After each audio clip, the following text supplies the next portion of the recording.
In Avenging Spider-Man issue 5, the Avengers discover an old comic that Steve Rogers used to draw.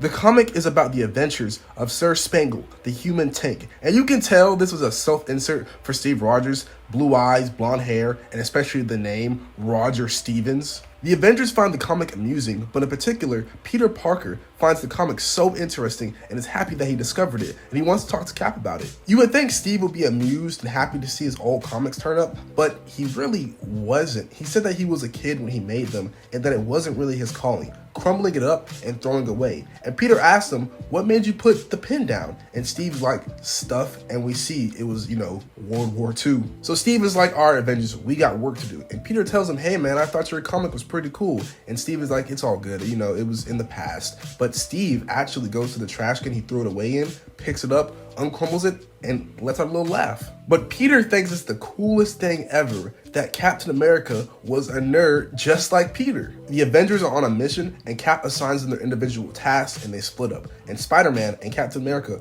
are paired together. During the mission, Peter asks Steve, did he get beat up in high school a lot like he did? And Steve's like, yeah, I did. The mission ensues, and they get into a battle with the villains there. And during the scuffle, Peter's like, hey Cap, I was a science nerd, but you were a comic nerd, we were both nerds growing up, we got something in common. And Cap is like, man, you talk a lot. They get back home, and Peter shows Steve that he framed and hung up his old comic book drawings, but Steve isn't really appreciative of the gesture. He says that all this reminds me of is that weak, scared kid that I used to be. I thought the only way I could help is making these little comics. That was a future I was saved from. I don't draw adventures. I'm a soldier. I have them. That doesn't mean you have to leave everything behind.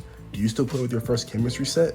No. Would you want to go back to being a kid, nose in a book when he wasn't being tossed around by bullies? Would you want to be that kid again? That's a moot point, Cap, because I never stopped. Peter says that he'll get rid of the drawing, and that he says that from time to time, he still pulls out his old chemistry set, and Cap is like, damn. Later that day, Peter is about to throw away his chemistry set, but he sees that Steve pulled out his drawing kit, and Steve's like, hey, I was thinking about what you said, and I decided to pick up the pen again, but I wanted to see if you could help me make some comics. And for the rest of the day, Peter and Steve make comics together.